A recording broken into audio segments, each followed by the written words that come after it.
வணக்கம் வணக்கம் தேவசக்தி. நல்லா இருக்கீங்களா? நல்லா இருக்கேங்க. நல்லா இருக்கீங்களா ஐயா? நல்லா இருக்கேன் நல்லா இருக்கேன். இது ஒரு அன்பர் பேசிட்டு இருந்தாரு. பாத்தங்க ஐயா. அதனால நான் டிஸ்டர்ப் பண்ண வேணாம்னு போன் பண்ணேன். அது கடைசியில வந்து போன் பட்டன் போன்ல இது சார்ஜ் எடுத்து போச்சு. பரவாயில்லைங்க. அதனால இன்னைக்கு லீவா? ஆமா, நேத்திதான் எக்ஸாம் முடிஞ்சுது. ஓ சரி சரி, கேள்விப்பட்டேன். சரிங்க சரி சரி. 10 நாளைக்கு லீவ் இருக்கு. Okay okay okay okay okay okay. சரிங்க சரிங்க. ம். அதான் தியானத்தை பத்தி ஆமா, கேட்டிருந்தீங்க.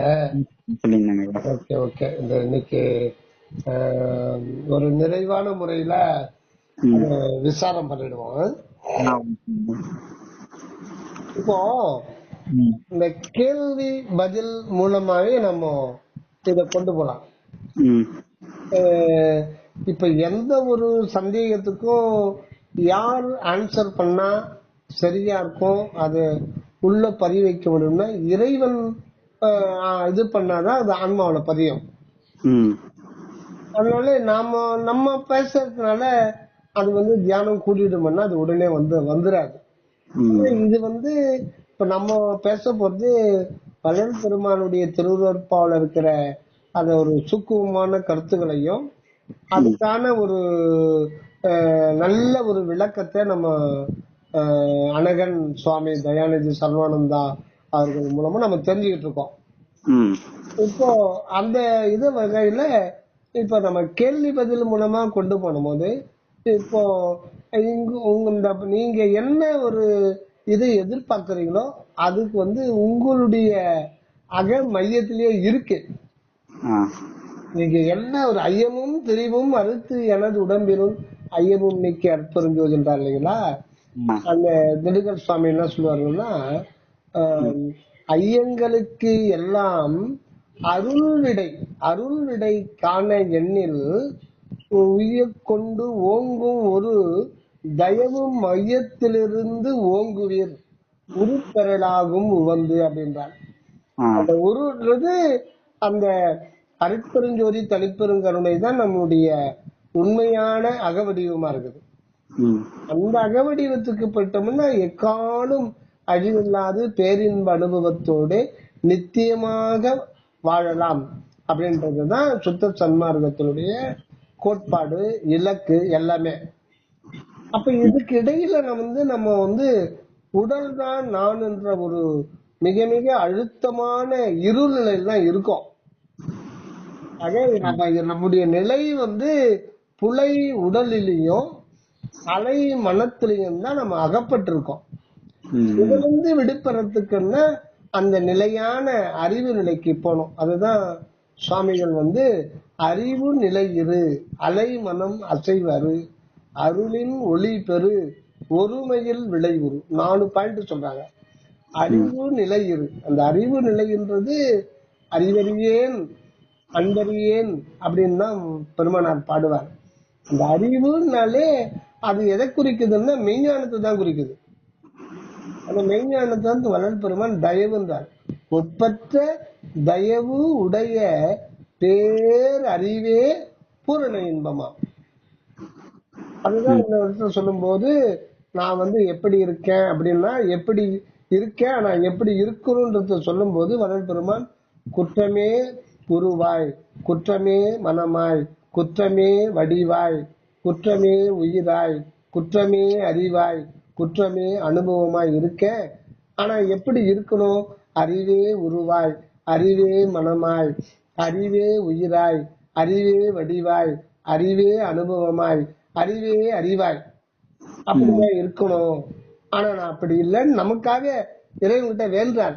நம்முடைய நிலை வந்து அனைத்தும் குற்றமுடையது.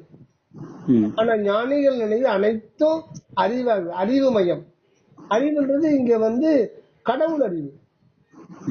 இது சாதாரண ஒரு புலன் அறிவோ, மன அறிவோ, ஜீவ அறிவோ, ஏன் ஆன்ம அறிவோ கூட இல்லை. இது வந்து அருள் அறிவு. அருள் அறிவு என்பது கடவுளுடைய அறிவு, அதாவது தனிப்பெரும் கருணை. தனிப்பெரும் கருணை என்பது என்னன்னா கடவுளுடைய அறிவு. கடவுளுக்கு அறிவு இருக்குன்னா அவருடைய தன்மை, அந்த அருள் தன்மையே அவருக்கு அறிவா இருக்கு. கடவுளுடைய அறிவுன்றது என்னன்னா அவருடைய அருள் அறிவு. அருள் என்கின்ற அவருடைய தன்மை தான் அவருக்கு அறிவா இருக்கு. அதுதான் வள்ளல் பெருமானுக்கு அந்த அறிவை அவருக்கு வள்ளல் பெருமானுக்கு அனுபவப்பட செய்தார்.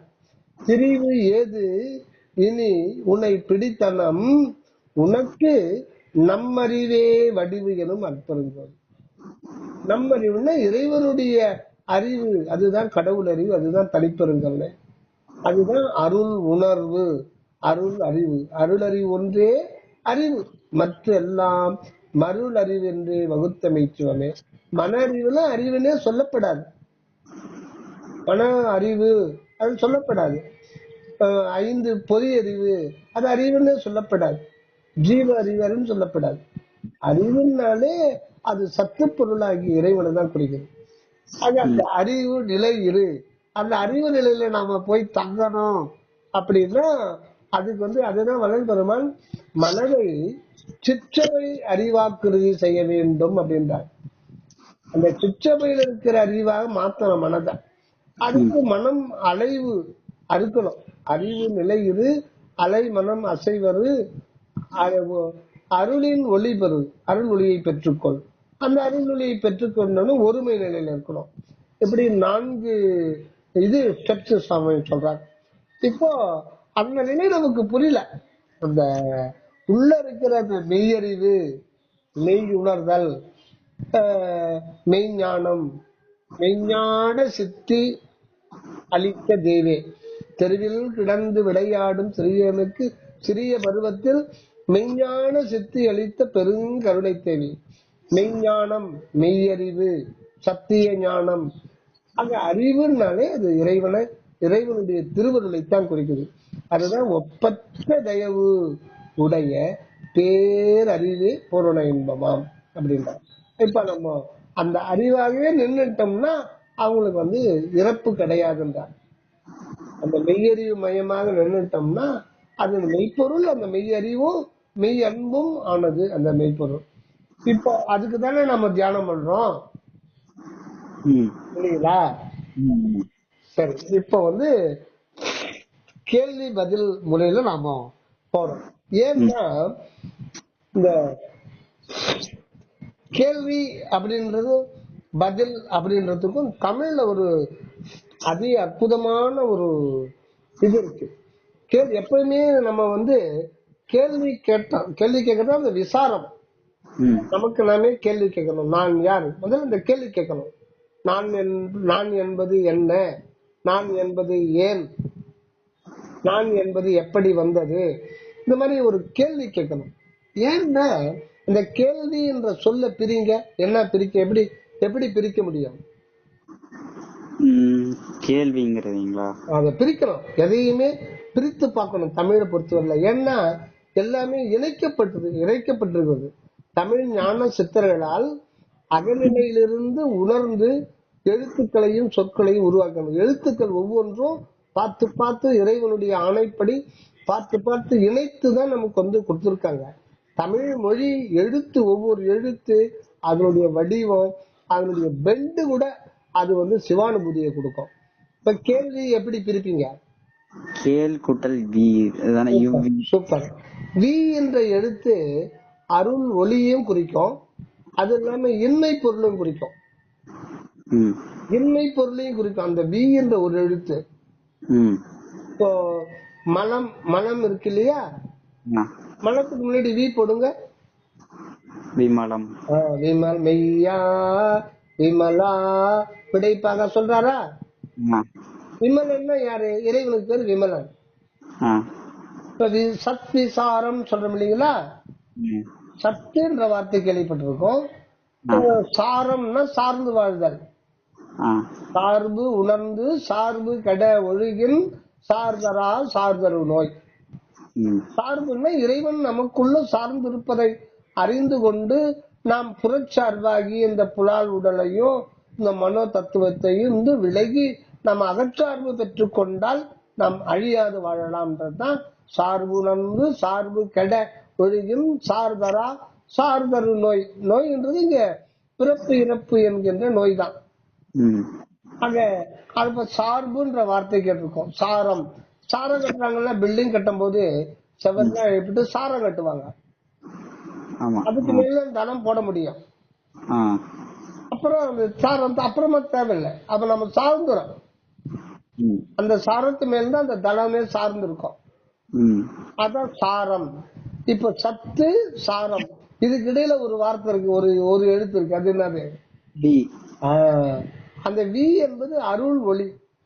சத்து ஆகிய வி என்கின்ற அருள் ஒளியை சார்ந்து கொள்வதுதான் சத்விசாரம். ம். நம்ம பேசுறதுல சத்விசாரம் கிடையாது. ஆமா. சத்விசாரம்ன்றது தியானம் தான். ம். சத்விசாரம்னா நீங்க உங்களுக்குள்ள இருக்கிற உள்ளொளியோட தொடர்பு ஏற்படுத்திக் கொள்வதுதான். ம். அது கூட புதிதாக தொடர்பு ஏற்படுத்திக் கொள்ளுதல் அல்ல. தெளிவுபடுத்திருக்கு. ஏற்கனவே நாம் அத்விதமாகத்தான் இருக்கோம். ஆ. என்னிடமும் என்னிடமும் ஓரிடம் ஆதலினால் ம். அப்படின்றார் வள்ளல் பெருமான். அதனால மற்ற மார்க்கத்துக்கு இதுக்கும் எவ்வளவோ வித்தியாசம் இருக்கு. ஆ. இங்க ஒண்ணு கிளாரிபிகேஷன், ம். உண்மையை கிளியர் பண்ணிக்கணும், அவ்வளவுதான். ஆ. அங்க அந்த வின்றது அருள் ஒளியை குறிக்கிறது. கேள் அப்படி கேள்னா என்ன? கேள் யாதும் ஊரே யாவரும் கேளீர். ம். கேள்னா என்ன? கேள்வி. கேள்னா உறவு, உறவு, சொந்தம். வீண் அருள் ஒளி. ஆ. இப்ப என்ன தெரியுது இதுல? இத வந்து அப்ப நமக்குள்ளரே உள்ள அந்த இத கண்டுபிடிச்சு கொள்றது. உயிர் உறவு. ஆ. அகவல்ல வரும் உயிர் உறவு, உயிர் உறவு, உயிர் உறவு. கேள்வின்னா வீ என்கின்ற அருள் ஒளிதான் நமக்கு உண்மையான கேள் ஆக இருக்கிறது. ம். கேள்னா சொந்தக்காரன், உறவு, உறவு முறை. அதுதான் உயிருக்குள்ளவே இருக்கு. அதுதான் கேள்வியா இருக்கு. சரி, இப்ப நம்ம கேள்வி கேட்கிறோம். ம். கேள்விக்கு என்ன பதில் அப்படின்னு சொல்றோம் இல்லையா? ஆ. பதிலுக்கு இன்னொரு தமிழ் சொல் என்ன? விடை. தோடுடைய செவியன் விடை ஏறி ஒன்றார் இல்லையா ஆ. திருஞான சம்பந்தரே? ஆ. விடை என்ன? விடைனா பசு. ஓ, ஆன்மாவை குறிக்கிறது. ஆன்மா. ஆன்மாவுக்குள்ளதான் அததான் சொல்றது. அப்போ இது எதுக்கு சொல்ல வந்தோம்? விடை. விடை. விடை எங்க இருக்குது? அந்த விடைன்றதே நீங்க தான். அந்த விடைக்குள்ளதான் ஆண்டவர் இருக்கார். அப்ப கேள்வியும் நானே, பதிலும் நானே. இதுதான் இறைவன் சொல்றது இல்லீங்களா? அப்போ பதில் அதை ரெண்டா பிரிங்க. எப்படி பிரிக்க முடியும்? 10 பிளஸ் இல்ல, பதி இல்லம். பதி பிளஸ் இல். இல்லுன்னா வீடுன்னு அர்த்தம். இல்லுன்னா ரெண்டு அர்த்தம் வரும். இல்லுன்னா இல்லம்னு ஒரு அர்த்தம், இல்லைன்னு ஒரு அர்த்தம். தமிழ் அதான். இன்னும் கூட இருக்கும், சொல்ல முடியாது. இல்ல அப்படின்னா இல்லம்னு ஒரு அர்த்தம். இல்லால்னா இல்லத்தில் உள்ளவள் இல். இல்லுன்னா வீடு. இன்னொன்னு இல்லைன்னு ஒரு அர்த்தம் கொடுக்கும். பதினா யாரு? இறைவன். பதி இல்லைன்னா கடவுளுடைய வீடு. ஆமா. கடவுளுடைய வீடு எது? சிற்றம்பலம். அந்த சிற்றம்பலத்தை தன்னுடையதாக ஆக்கி கொண்டவனுக்கு தான் வீடு பேரு அடைந்தவன். அறம் பொருள் இன்பம் வீடு. வீடுனாலே முக்தி. அந்த வீடுனாலே அது ஆன்மாவை தான் வீடுன்னு குறிக்குது. அந்த கேள்வி நமக்கு உற்ற உறவாக, உயிர் உறவாக இருக்கின்ற ஒரு உண்மையும் அதை விசாரத்தால் தான் நம்ம அதை உணர முடியறதுக்காக அது கேள்வின்ற ஒரு சொல்லாக, அற்புத தமிழ் சொல்லாக வந்திருக்கிறது. அப்புறம் பதில்ன்றது இறைவனே நமக்கு பதி இல்லமாக, அதுவே கடவுளுக்கு வீடாகவும் இருக்கு, நமக்கு வீடாகும். அகண்ட வெளி முற்றும் நிறைந்த இறைவன் வந்து தங்கி வாழுகின்ற இடம், அவருடைய வாழிடம் எதுன்னா ஆன்மாதான். நம்முடைய வாழிடம் இல்ல, அது கடவுள் வந்து வாழுகின்ற இடம். அனுபவத்தின் மூலம் அருள் அனுபவத்திற்காக வாழுகின்ற இடம். வாழிடம் இறைவனுக்கே வாழிடம் அந்த ஆன்ம இல்லம் தான் வாழிடமா இருக்கிறது. அதான் பதில். இப்ப நம்ம கேள்வி பதில் முறையில போறோம். ஆ இப்ப நீங்க என்ன உங்களுக்கு சந்தேகம் கேட்டு பாருங்க. அடியேன் சிற்றடியேனுடைய சிற்றறிவுக்கு என்ன எட்டியதோ அதை மட்டும் உங்களுக்கு சொல்றேன். இது சும்மா ஒரு ஓரமா உங்க மனதுல பதிய வச்சுக்கங்க. திருவருள் அப்பப்போ உணர்த்தும், உங்களுக்குள்ளேயே உணர்த்தும். அதுதான் சரியானதாக இருக்கும். சொல்லுங்க ம். சொல்லுங்க. புருவ மத்தியில நிறுத்தணும் அப்படின்னு சொல்றாங்க இல்லைங்களாயா? ஆமா அதுல நம்ம நிலையில அதிகபட்சம் நம்மளால புருவ மத்தியில கவனம் தான் வைக்க முடியுதே கூட உள்ளார உள்ள அந்த செரனோட சிற்றபையில நம்ம எப்படி வைக்க முடியும்? அது எப்படி உள்ளார அந்த கவனம் போகும்னு எனக்கு தெரியல. சரிங்க அதாவது ஸ்டார்டிங்ல இங்க வெளியில வச்சுட்டு வரோம், சரிங்க. எல்லா வேலையும் செஞ்சுட்டு வரோம், நமக்கு அந்த கவனமும் முழுசா இருக்கு. ஆனா நம்ம முதல்ல ஒரு அனுபவம் பெறணும் அப்படின்னா முதல்ல உள்ளார போகணும்ல. அனுபவம் நடுவுல தானே இருக்கு. இது வெளியில சும்மா தேகத்துக்கு தானே அந்த அனுபவம் சொல்றாங்க முதல்ல புருவ மத்தின்னு. ஆமா கரெக்ட் கரெக்ட் கரெக்ட் கரெக்ட். அந்த சிற்றபையில நம்மளோட முயற்சினால வைக்க முடியாதுங்களா கவனம்? உச்சிக்கு கீழே உள்நாக்கு மேல புருவத்துக்கு நீர் உட்பாகத்தில்னு சொல்றாங்க. ஆமா ஆனா நம்மளோட முயற்சினால அது உள்ளார செலுத்துறது கஷ்டம் இல்லைங்களா? சரிங்க. அத எப்படின்னு எனக்கு தெரியல. நீங்க முயற்சி செய்யணும் இல்லைங்களா? இல்ல நான் என்ன கேக்குறேன்னா வைக்க தானாவே உள்ளார கவனம் போயிடுவான்னு கேக்குறேன். அதுவே அதுவே எப்படி போகும்? நம்ம முயற்சி இருக்கணும். நம்ம முயற்சி சதா ஒரு முயற்சியுடையார் நிகழ்ச்சியுடையார். வள்ளல் பெருமானுக்கு ஆண்டவரே சொல்றாரு, அருள் உற முயலுக அப்படின்னு சொல்றாரு இல்லையா? ஆமா. முயலுக்கு 3 கால்னு சொல்லுவாங்க. பழமொழி கேள்விப்பட்டிருக்கீங்களா? இல்லைங்கய்யா, கேள்விப்பட்டதில்லை, இப்பதான் கேள்விப்படுறேன். முயலுக்கு 3 கால், தான் பிடித்த முயலுக்கு 3 கால். எப்படி முயலுக்கு 3 கால் இருக்கும்? ஏதாச்சும் தத்துவ விளக்கமா இருக்கும். முயல் அப்படின்னா முதல்ல நம்பிக்கை, முதல்ல இலக்கு செலக்ட் பண்ணும். அது எல்லாத்துக்குமே பொருந்தும். ஒருத்த ஒரு பணம் சம்பாதிக்கணும், எதிர் வீட்ட கோடீஸ்வரனா இருக்கான், நம்ம அப்பா வயல்வெளியில கஷ்டப்படுறாரு, நாமளும் அது போல வரணும், ஆனா பணம் இல்லை, ஆனா முயற்சி செய்தா முடியும்னா அவன் ஒரு துறையை தேர்ந்தெடுக்கணும். அவனுக்கு ஒவ்வொருத்தனுக்குமே ஒரு தனித்துவம் இருக்கும், அது ஒரு ஆர்வம் இருக்கும். அந்த துறையில போலான்னு அவன் ஒரு கன்க்ளூஷனுக்கு வரணும். அப்புறம் அந்த ஒரு இலக்கு, இந்த இடத்துக்கு போகணும், ஒரு இலக்கை தேர்ந்தெடுக்கணும். அது ஒண்ணு. ரெண்டாவது, இடையறாது அதுக்கு ஓயாது உழைக்கணும். இன்னொன்னு, நம்பிக்கை தளர விடக்கூடாது. இது ஆட்டோமேட்டிக் கொண்டு போய் சேர்ந்துடும். ஆக அந்த நம்பிக்கைன்றது தன்னம்பிக்கையும் இறை நம்பிக்கையும் இருக்கணும். அவரு கண்டிப்பா உதவி செய்வார். நம்பிக்கைன்றதை விட பிரஞ்சைன்னு நாம் நஷ்டம் அடைய மாட்டோம் அப்படின்னு இறைவனுடைய அவர் சிந்தனையில இருந்துட்டு அவர்களுடைய திருவடி பற்றி நின்று எந்த துறையில போனாலும் வெற்றி கிடைக்கும். அதனால இது பிரஞ்சை பிளஸ் நம்பிக்கை. இன்னொன்னு, உங்களுடைய சதா அதுக்கான ஒரு உழைப்பு இருக்கணும். அந்த உழைப்பு இருக்கணும். அதுக்கு முன்னாடி நீங்க இலக்கை தேர்ந்தெடுத்துக்கணும் இல்லையா? எந்த துறைக்கு போனா அது சரியா நம்முடைய இயல்புக்கு சரிப்பட்டு வரும். ஆக இதுதான் 3க்கு முயலுக்காலம் இருக்கும். மற்றபடி தான் பிடித்த முயலுக்கு முன்கால்னா ஒவ்வொருத்தருக்கும் அந்த 3 பாயிண்ட் இருக்கும். இது வேற பாயிண்ட் கூட மாறலாம், ஆனா 3ல அது அடங்கிடுது. அதனாலதான் முயலுக்கு 3 கால். ஆக முயற்சி இல்லாத எதுவுமே இதாகாது. இறைவனே ஒரு முயற்சியில் தானே இருக்காரு. அவர் சதா ஒரு முயற்சி தான். திருநடனம் முயற்சி செய்யாம அந்த ஒரு இதுல இருக்கார். இந்த பிரபஞ்சத்தை ஒரு இதுல கொண்டு போயிட்டு இருக்கார் அவருடைய இலக்குல. அப்ப இந்த பிரபஞ்சத்துக்குன்னு ஒரு இலக்கு இருக்கு இல்லையா? பிரபஞ்சத்துக்குன்னு ஒரு இலக்கு இருக்கு இல்லையா? இருக்கு. அந்த இலக்கை நோக்கிதான் அது போதும். நம்ம எல்லாருமே அதனுடைய கண்ட்ரோல்ல தான் இருக்கோம். அதனால இலக்கு முக்கியம். அப்புறம் அதுக்கான ஒரு உழைப்பு முக்கியம். அப்புறம் இறை நம்பிக்கை, தன்னம்பிக்கை, அந்த நாம நஷ்டமடைய மாட்டோம், இதெல்லாம் சேர்ந்துதான் அந்த முயலுக்கு 3 கால் அப்படின்னு சொல்றது. இந்த 3 கால்ல தான் நம்ம நடந்து போனோம். முயற்சி கண்டிப்பா உண்டு. முயற்சி இல்லாம எதுவுமே முடியாது. முயற்சி பண்ணணுமா? அதான் சொல்றாங்க, நமது நமது புருவ மத்தியில் இடைவிடாது நமது மனதை புருவ மத்தியில் செலுத்த வேண்டும். அது முயற்சி தானே இருக்கே. ஆமா, அந்த அந்த சென்டென்ஸுக்குள்ள மறைஞ்சு இருக்கிறது என்ன? முயற்சி. முயற்சி. நீங்க எல்லாமே அருட்பால முயற்சி முயற்சி தான்.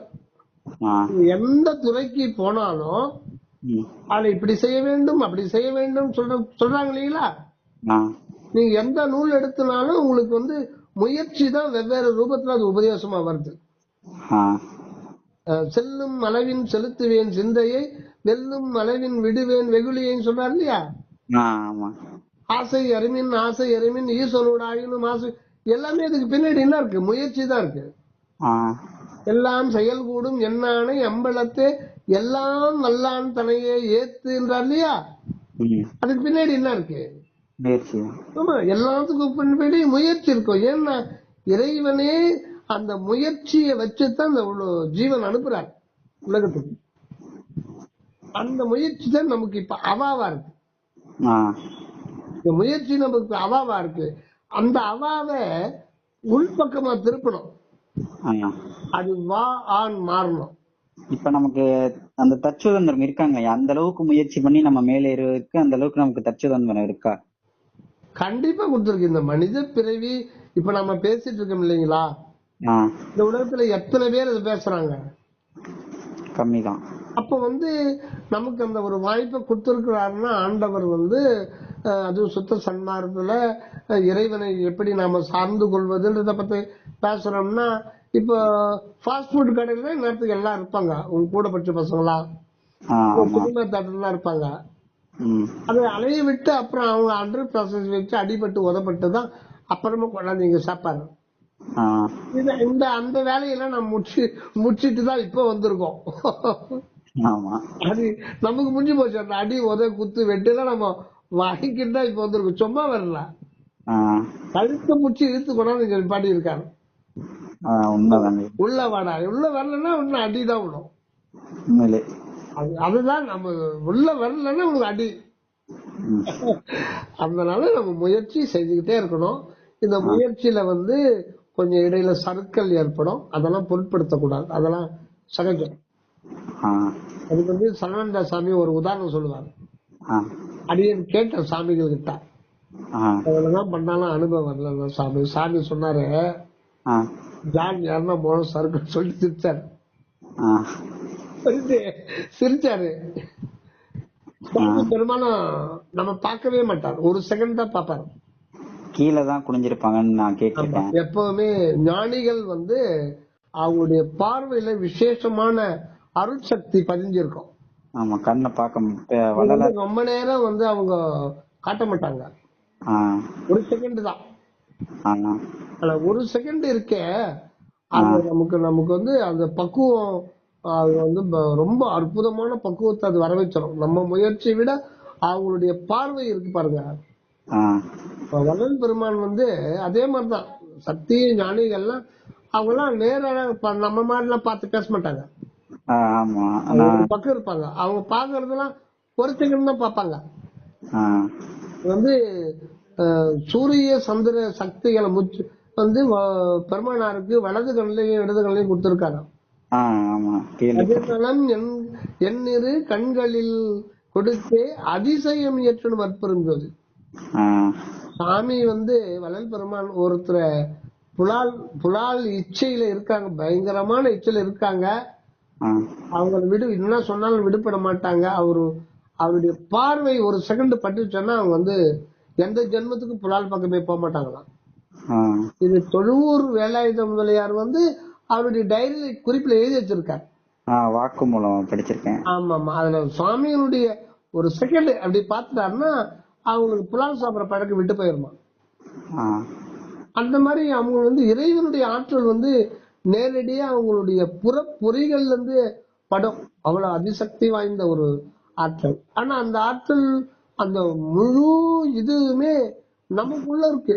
ரொம்ப அதீத நிலையில உள்ள இருக்கு. அது நமக்குள்ளதான் இருக்கு. அதுதான் நமக்கு டைரக்ட் பண்ற. சொல்லுங்க, நம்ம அப்படியே வேற சாப்டருக்கு நடுவே போயிட்டே இருக்கோம். அதான் சுவாமிகளை பத்தி ஏதோ சொல்லலான்னு வந்தீங்க, அதுக்குள்ள மாறிட்டீங்க நினைக்கிறேன். சொல்லுங்க சொல்லுங்க. ஆஹ் அந்த மாதிரி ஒரு படிச்சிட்டு இருக்கும்போது சுவாமிகளோட புக்கு படிச்சிட்டு இருக்கும்போது ஒரு வரி வந்தது.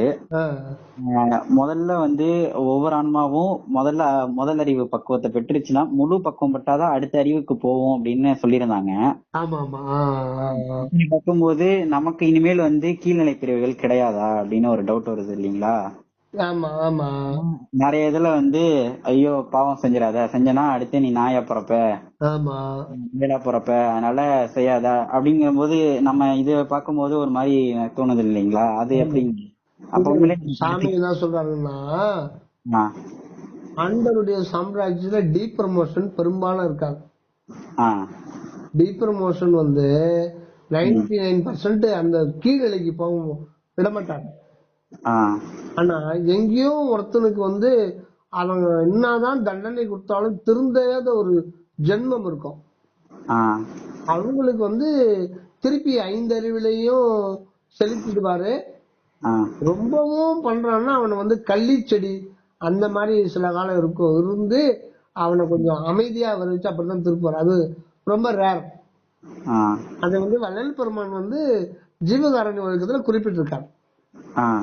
ஆனா அது வந்து எங்கேயோ ஒரு ஆன்மாவுக்கு தான் ரொம்ப ரொம்ப ரொம்ப அபக்குவத்துல இருக்கிறவங்களுக்கு ரொம்ப பாவம். இப்ப வந்து இப்ப கோழி கறிக்கடை இருக்கு, பெரிய கடைக்கல்ல, அந்த வெற்றவனுங்கெல்லாம் வந்து பார்த்தா அந்த மனம் வந்து அப்படியே இந்த இறுகி வயிற மாதிரி மாறிடும். ஆமா, ரொம்ப ஆமா, அந்த மாதிரி ஆளுங்களுக்கு கூட பெருமாளை கொடுக்க மாட்டாங்க. மனித பிறவில தான் தண்டனை கொடுத்தாதான் உணர முடியும், இல்லைன்னா உணர முடியாது. கீழ்பிறவிகள் அதை உணர்றதுக்கு வாய்ப்பு கிடையாது. நாய்க்கு அடிபட்டுச்சுன்னா அது அது அனுபவிக்க அவ்வளவுதான். இதுல இருந்து எப்படி விடுபடுறதுன்றது அதுக்கு முயற்சி பண்ண முடியாது. துன்பத்தை அனுபவிக்கும், ஆனா அதனுடைய ஜீவன்ல வந்து இந்த துன்பம் நீங்கணும்ன்றது அது வந்து அது நினைக்காது. பட் விரும்பும். அதனுடைய ஆன்மா வந்து இந்த துன்பத்துல இருந்து நம்ம இருக்கக்கூடாதான் நினைக்கும். அது ஆனா அது எண்ணத்துக்கு வராது. மனிதன் துன்பப்படுவான், அவனுக்கு ஒரு கீழான தண்டனை கொடுக்கறாங்கன்னா அவன் வந்து ஏன் நமக்கு இந்த தண்டனை வந்தது அப்படின்னு அவன் யோசனை பண்றதுக்கு யாரானா அதை தூண்டி விட்டு அவன் பிக்கப் ஆயிடும். அப்ப அவன் உணர்வான், நாம் செஞ்சது தப்புன்னு உணர்ந்துட்டாலே போதும். அப்புறம் வந்து அவன் வந்து திருப்பி அந்த தப்பு செய்ய மாட்டான். அதே ஒருத்தனை தண்டனை செய்ய வைக்கிறது, அப்புறம் தண்டிக்கிறது, இதெல்லாம் வந்து ஒரு ஒரு சரியான ப்ராசஸ் முறையில் தான் வருது. என்ன இதன்படி வந்தா தான் வந்து அது வந்து நல்லதை வந்து திடமா பற்றி கொண்டு திரும்ப வந்து அந்த கட்டத்துக்கே போகாம இருக்க முடியும். அதனால தீய வழியில செலுத்துறதும் இறைவன் தான், அதுக்குரிய தண்டனையை கொடுக்கறதும் இறைவன் தான். அந்த தண்டனையை பலகால் அனுபவிச்சு அதுக்கப்புறம் திருந்து வைக்கிறது அவரு தான். திருந்த பிறகு அவன் கம்ப்ளீட்டாவே வந்து புண்ணிய செயல்களை மட்டும்தான் செய்வான். எண்ணங்களும் தூய எண்ணங்களா மாறிடும். அவன் வந்து அந்த நல்லவனா இருந்து கடைசியில உத்தமன் என்ற இறைநிலைக்கு போயிடுவான். உத்தமன் ஆகுக ஓங்குக சொல்றாங்க அகவல்ல. இந்த உத்தமன்றது இறைவன் மட்டும்தான் உத்தமன். கடைசியில அகவல் முடிக்கும் போது இறைவன் வந்து உத்தமனாகுக ஓங்குக போற்றினின் பேரருள் போற்றினின் பரிஞ்சு. ஐயா, அப்படி பார்க்கும்போது அந்த மாதிரி ஓரறிவு 2 அறிவு கீழே பெரும்பாலும் போவோம். அதே சமயத்துல இந்த சைட்ல வந்து மனித பிறவி கிடைக்கிறதும் ரொம்ப அரிதுன்னு சொல்றாங்களே, அது எப்படிங்கய்யா? எப்படிங்கய்யா? அதாவது முதல்ல என்ன சொல்றாங்கன்னா, இப்போ ஒரு 3 அறிவு ஒரு ஜீவன் இருக்குன்னா, இந்த 4 அறிவு அது முழுமையா பக்குவம் அடைஞ்சாதான் 4 அறிவு போகும்னு சொல்றாங்க இல்லீங்களா? அப்படி பார்க்கும்போது இப்ப நம்ம பெற்றுட்டோம், இப்ப மனித தேகம் 6 அறிவு கிடைச்சிருச்சு. இப்ப நம்ம ஏதோ ஒரு வகையில தவறிட்டோம் அப்படின்னாலும் திருப்பி வந்து மனித பிறவி கிடைக்கிறது இன்னும் ரொம்ப ரேர்ன்னு சொல்றாங்கல்ல. இல்ல அந்த மாதிரிலாம் கிடையாது. அது வந்து அவங்க கற்பனையில சொல்றாங்க. சரவணானந்தா சுவாமி ஞானிகள் சொல்றதுதான் ஏத்துக்கணும். அது வந்து எல்லோருக்கும் வந்து அந்த மாதிரி எல்லாம் கிடையாது. எங்கேயோ ஒரு சில ஆன்மாக்களுக்கு அந்த மாதிரியே தவிர, இப்போ எனக்கு தெரிஞ்ச டீப் ப்ரமோஷன் கிடையாது. எனக்கு முன்ன இருந்த பேட்சுகளுக்கு வந்து டீப் ப்ரமோஷன் இருந்தது. அதாவது 4வது படிக்கிறான், அவன் 1வது 2வதுலயே மக்காதான் இருப்பான். அதே இவங்க ஒவ்வொரு இதுலயும் 2 வருஷம் இருந்து போனா போட்டு 4வது தூக்கி போட்டுருவாங்க. 4வது பாத்தீங்கன்னா அவன் வந்து சுத்தமா ஒண்ணுமே புரியாது, அடுத்த வருஷம் தூக்கி 3வதுல போடுவாங்க. இந்த காலத்துல டீ ப்ரமோஷன் இருந்தது, ஆனா அதுக்கப்புறம் டீ ப்ரமோஷன் எல்லாம் பண்ணக்கூடாது, அது வந்து மனதை பாதிக்கும்னு சொல்லிட்டு அது சரியா படிக்கணும் அதே ஸ்கூல்ல போட்டு வைப்பாங்க. இப்படியே சில காலம் இருந்தது. எம்ஜிஆர் வந்தாரு, இது மாதிரி பண்றதுனால கிராமத்துல இருக்கிறவங்களுக்கு எல்லாம் வந்து வேலை வாய்ப்பு கிடைக்க மாட்டேங்குது. அதனால 9ஆம் கிளாஸ் வரையில அது சரியா படிக்கலன்னா கூட ப்ரமோட் பண்ணிட்டே வாங்கன்ட்டார். அதனால உங்களுக்கு ஃபெயில் கிடையாது 9ஆம் கிளாஸ் வரையில, படிக்கலாம் கூட தூக்கி போட்டுருவாங்க. அது வந்து அது ஒரு இதா பண்ணுவாங்க. 10வதுல இருந்து மாட்டிப்பான், அது ஒண்ணும் பண்ணக்கூடாது. அது இங்க பண்ணிட்டா அவன் தப்பாக்கிறவன் ஏன்னா ஒரு இதுக்கு போறான்னு வச்சுக்க, அங்க வந்து தப்பா செஞ்சிருவான், அது வந்து பொதுமக்களுக்கு பாதிக்கும். அங்க பிடிச்சிருவான்.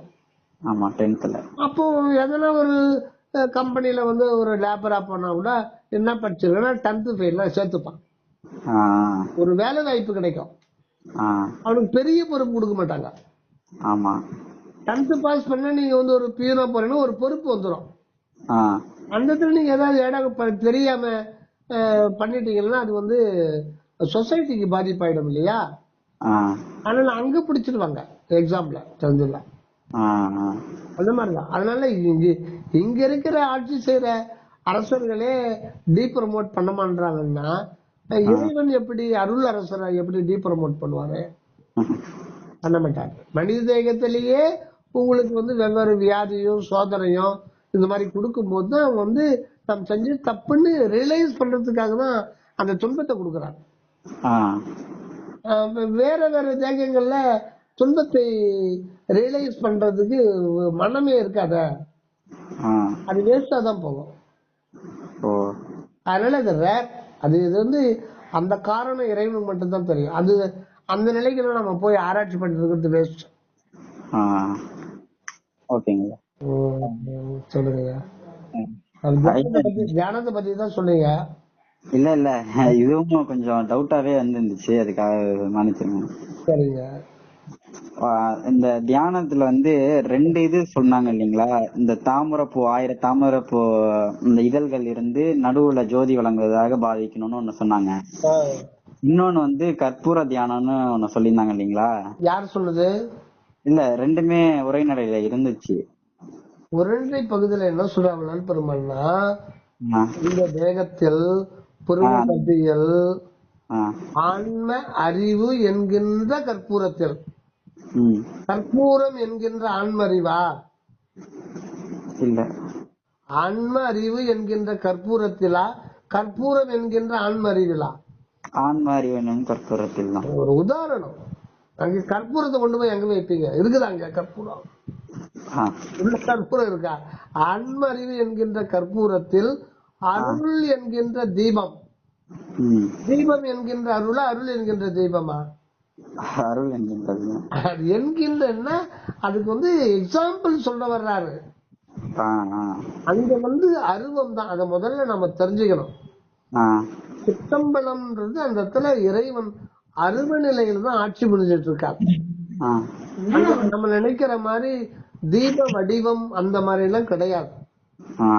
அதுதான் வள்ளல் பெருமான் அந்த அவரு பற்ற அனுபவத்தை சொல்லும் போது நிறைந்த பெருவெளியே என்றார். பெருவெளி அங்க அன்பு என்கின்ற ஒரு வெளிதான் அகண்டமா இருக்கு. ஆனா அதுக்கு ஒளி சூடு கூட ஒரு கல்யாண குணங்கள் சொல்லுவாங்க. ஆனா நமக்கு வந்து தேக உணர்வுலயே இருந்துட்டோம். நம்ம கண்ணு சொல்ற கண்ணு எல்லாம் உருவம் தான் பாக்குது. இதுலயே நம்ம இருக்கிறதுனால நமக்கு ஒரு பிடிமானம் கிடைக்காது. அவ்வளவு சீக்கிரம் வந்து தாட் வேவ்ஸ் வந்து நிறுத்த முடியாது. அந்த மனதை அடக்கிறது அவ்வளவு சுலபமான விஷயம் இல்லை. அப்படின்னா அந்த காலத்துல வந்து எல்லாரும் புத்த மதம் சமண மதம் எல்லாரும் காட்டுக்கு ஓடினாங்க.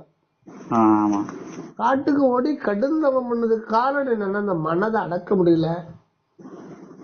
இன்னும் சிலர் வந்து விசாரத்தின் மூலம் அடக்க முடியாதவங்க கூட அந்த யோக மார்க்கத்தை வழி சொல்லிட்டாங்க, வழி கண்டுபிடிச்சாங்க. அவங்க என்னன்னா காற்றுக்கும் மனதுக்கும் சம்பந்தம் இருக்கு.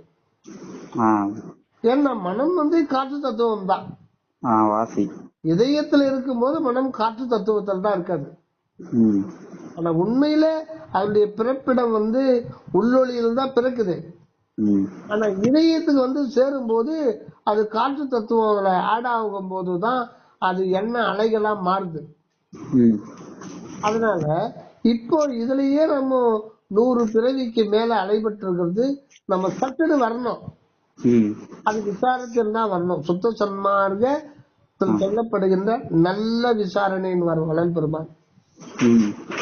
அது ஆரம்பத்திலேயே மகா உபதேசத்துல சொல்லுவார், நீங்க நல்ல விசாரணையில் இருந்து வாருங்கள் அப்படின்ட்டு.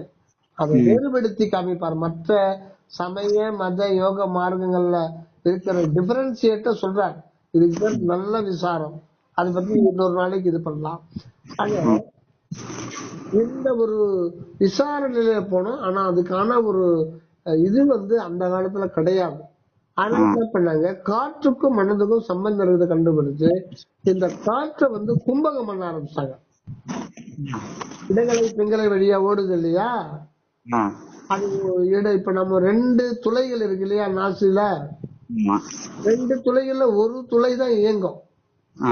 ஒரு துளை வழிதான் காத்து உள்ள போகும், அதே துளை வழிதான் காத்து வெளியில வரும். ஒரு துளை பேசாம தான் கம்முன்னு தான் இருக்கும், ரெஸ்ட் எடுக்கும். ஆனா இத்தனை ட்ரிப்ஸ்னு ஒரு கணக்கு இருக்கு. அது யோக மார்க்கத்துல போனோம்னா அது டீடைல் தெரிஞ்சுக்கலாம். அது டப்புன்னு மாறிடும். மாறும்போது ஒரு நடுவுல நிக்கும், அதுக்கு பேர் சுழுமுனை. அது ஒரு அரை மாத்திரை அளவுக்கு நிக்கும், நமக்கு தெரியாது. ஆனா யோகிகள் அதை கண்டுபிடிக்கிறதுக்குன்னு பிராக்டிஸ் பண்ணுவாங்க. அது வருஷ கணக்கு பண்ணிட்டாங்கன்னா அங்க லாக் பண்றாங்க. அதுதான் கஷ்டம். அதை லாக் பண்ணிட்டா உங்களுக்கு மனம் வேலை செய்யாது, சமாதி கூடிடும். அந்த சமாதியில சில காலங்கள் அவங்களுக்கு ஒரு இன்ப உணர்வு ஏற்படும். அந்த இன்ப உணர்வுல விரும்பி விரும்பி விரும்பி அதுலயே லைக்கியம் ஆயிட்டாங்கன்னா அது சமாதி கூடிடும். அந்த உடம்ப பொச்சிருவாங்க. அது ஒரு 1000 வருஷம் இருக்கு, அப்புறம் உயிர் போயிடும்.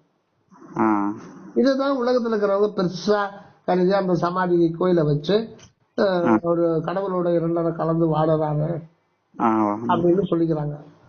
அதுக்குள்ள சீக்கிரட்டை உடைச்சவரு சரவண சாமி தான். அதுக்கு முன்னாடியே வள்ளல் பெருமான் சொல்லிட்டாரு, யோகம் செய்ய வேண்டுவதில்லை, யோகம் செய்ய கூடாது, சதா சிவக்கலப்பா இருந்தாலும் மூடம் உண்டாகும், இது உண்மை அப்படின்ட்டார். இதெல்லாம் சொல்லிட்டு இது குறித்து சும்மா விசாரிக்க கூடாதுன்றார். எல்லாம் கேட்டுக்கணும், அவள்தான். அது என்னன்னு நீங்க அவ்வளவு உள்ள போனீங்கன்னா அவரே சொல்லுவார் வள்ளலார். சொல்லிட்டு போயிடுறாரு வள்ளலார். அவர் உள்ள இருக்காரு இல்லையா, அவரு கைட் பண்ணுவார். நம்ம எப்படிங்க தொடர்பு கொள்றது? நம்ம இருக்கிறதே ரொம்ப தேக நிலை ரொம்ப அழுந்தி இருக்கோம் இல்லைங்களா. ஆமா, சில பேர் அப்படிதான் எனக்கு வள்ளலார் உணர்த்தினாரு அது உணர்த்தினாரு யூடியூப்ல அவங்க பட்டிக்கே அவங்க இஷ்டத்துக்கு சொல்லிட்டு இருக்காங்க. நம்மள குழப்பி விடுறாங்க. நம்ம கரெக்டா அப்படிதான் போயிட்டு இருக்கோம். நம்ம நான் இப்ப ஃபர்ஸ்ட் இங்க சுவாமிகளோட அந்த உரை வரதுக்கு முன்னாடி சன்மார்க்கத்திலேயே வேற ஒரு இதுல இருந்தேன் இல்லீங்களா. அப்ப பாத்தீங்கன்னா அப்படியே டோட்டலா குழப்பி விட்டாங்க. எனக்கு ஒரு வருஷம் அப்படியே பிளாங்கா இருந்துச்சு. அப்புறமா தான் ஒரு சில இதுக்கு முன்னாடி இங்க படிக்கவும் அப்புறம் தான் இங்க மாறினேன். நீங்கதான் ரொம்ப தப்பா இருக்காங்கன்னு எனக்கு புரிஞ்சுது. எனக்கு பார்த்தா இது சொன்னாங்க அது சொன்னாங்க அப்படின்னு சொல்லி ரொம்ப குழப்பி விட்டாங்க.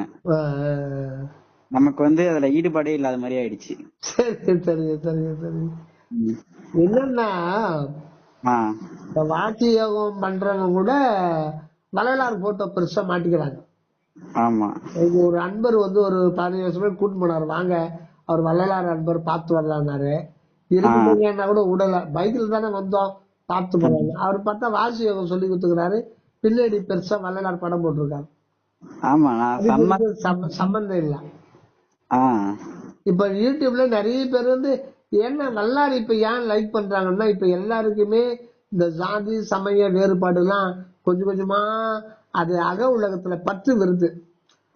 அந்த காலத்துல வந்து வல்லாரு அவரு என்னப்பா அவரு கவுசு சாப்பிடக்கூடாதுன்னு இருப்பா, அதெல்லாம் ரொம்ப ஒரு நெருப்பு மாதிரி அப்படின்னு சொல்லிட்டு வெளியில இதை கும்பிட்டு போயிட்டே இருப்பாங்க. இப்ப வந்து கொஞ்சம் கொஞ்சம் சில ஆண் மக்கள் நினைச்சு வர்றாங்க. வர்றவங்க நான் தாண்டா வள்ளலாருன்னு போட்டோ வச்சுக்கின்னு அவரு சொல்றது நான் சொல்றேன்னு நிறைய பேரு வந்து மடக்கி பிடிச்சுக்கிட்டு அவங்கள திசை திருப்பி குண்டலினி யோகம், எங்க வள்ளலார் சொல்லியிருக்காரு குண்டலினி யோகம்னு, என்னப்பா இது கூட தெரியாம சொல்ற, குண்டலிப்பால் வேண்டுகின்றேன் வெண்ணிலாது அந்த குண்டலிப்பால் எனக்கு சொன்னாரு. குண்டலி வள்ளலார் சொல்றது எல்லாமே குண்டலினி தகுந்தாப்பா சொன்னாருங்களாப்பா குடிச்சு மடக்கி போட்டுருவான். நம்ம இதுல மண்டல உறுப்பினரா சேர்ந்து நான் ஆசன வாய்க்கு மேல கைய தொட்டு அப்படியே கொண்டு வந்து என்கிட்ட தீட்சை வாங்கி வைக்க, ஓகேவா? அதுதான் நடந்துட்டு வாசி யோகத்துல ஒருத்தர் வந்து கண்ணுல தான் கடவுள் இருக்கிறாரு, வலது கண்ணு இடது கண்ணு இதுதான் சிற்றவை பொற்சவை. ஆமா, திருவடி ஞானம் ஏதோ பேர்ல தயவு சொல்லாதீங்க. இல்ல இல்ல, அது ஒரு இப்படி ஆளுக்கு ஒண்ணு பாவம். இதுல பாதிக்கப்படுறது என்ன, ஐயோ பாவம்னா என்ன மாதிரி ஆளுங்க வரலாறு அப்படின்னு சொல்லிட்டு வரணும்னா இவங்க வந்து போட்டோ மாட்டிக்கிறாங்களா, ஏமாந்து போய் இவங்க கிட்ட மாட்டிக்கிறோம். பிறவியே வீணா போகுது.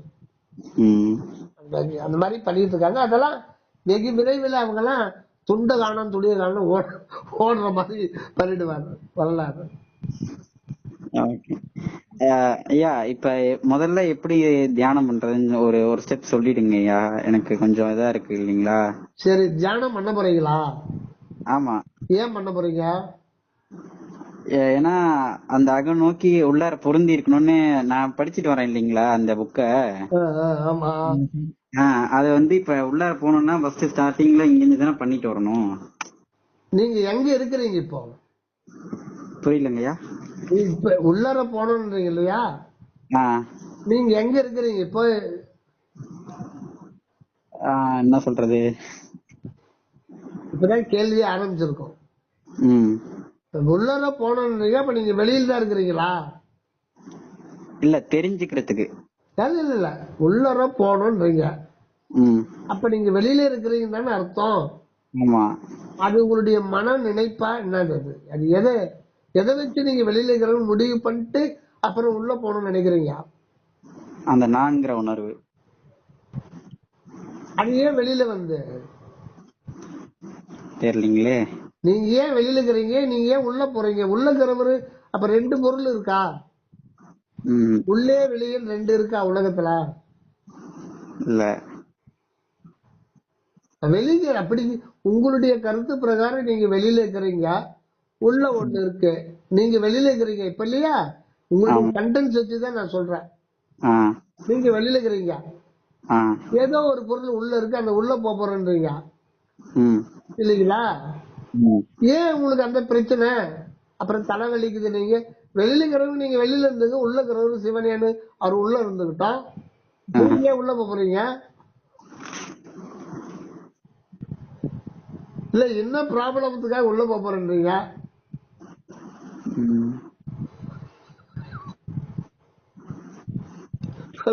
சொல்லுங்க. என்னங்க சொல்றது, நீங்களே சொல்லுங்க. இல்ல, நீங்க எங்க இருக்கிறீங்க இப்ப, எதுவா இருக்கீங்க சொல்லுங்க.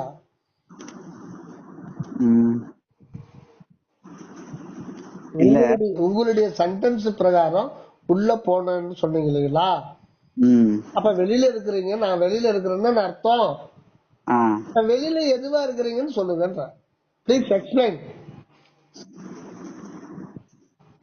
வெளியிலயா? இந்த தேகமா இருக்கனா? இல்ல. என்ன கேட்டா நீங்க என்ன ஸ்டேட்டஸ்ல இருக்கிறீங்க நீங்க சொன்னாதான் என் மண்டையில எதனா இருக்குன்னா சொல்லுவேன். நீங்களே சொல்லுங்க, எனக்கு தெரியல, நீங்களே சொல்லுங்க. இல்ல, நீங்க கேள்வி கேட்டீங்க, நீங்க தான் சொல்லணும். அந்த கேள்வி முதல்ல எனக்கு கிளாரிஃபை பண்ணாதானே நான் அடியேன் வந்து நம்ம மண்டையில என்ன மசாலா இருக்குதுன்னு அதை லீக் அவுட் பண்ண முடியும். இல்ல, நான் என்ன கேட்க வந்தேன்னா, எப்படி வந்து முதல்ல தொடங்கு, ஏன்னா அதுலயே சொல்லி அந்த நம்ம படிக்க வந்து அதுல என்ன சொல்ல வராங்கன்னா, இந்த மாதிரி உள்ளார உள்ளத முதல்ல இருக்கணும், வெளியில இது பண்றதை நிறுத்திட்டு உள்ளார முதல்ல அகத்துல பொருந்தணும்னு சொல்றாங்க இல்லீங்களா? ஆமா. அதோட ப்ராசஸ் ஃபர்ஸ்ட் ஸ்டார்டிங் ப்ராசஸ் என்னவா இருக்கும்? அகத்தில் பொருந்தணும். ஆமா. இப்ப நீங்க புறத்தில் இருக்கிறீங்க. ஆமா. புறத்தில் இருக்கிறது ஒண்ணு, அகத்தில் இருக்கிறது ஒண்ணு, ரெண்டு இருக்கான்னு கேக்குறேன். இல்ல, ஒண்ணுதான் இருக்கு. ஒண்ணு இருக்குன்னா அது எங்க இருக்கு?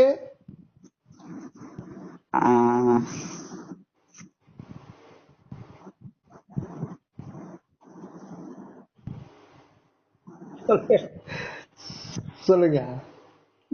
என்ன சொல்றது, உங்களுக்குள்ள பதில் இருக்கு, அது வரவேற்கிறது தான் கஷ்டம். யார் கேள்வி கேட்டீங்களோ உங்களுக்குள்ளேயே பதில் இருக்கு. அதுதான் நமக்கு தெரியாத ஒரு ரகசியம்.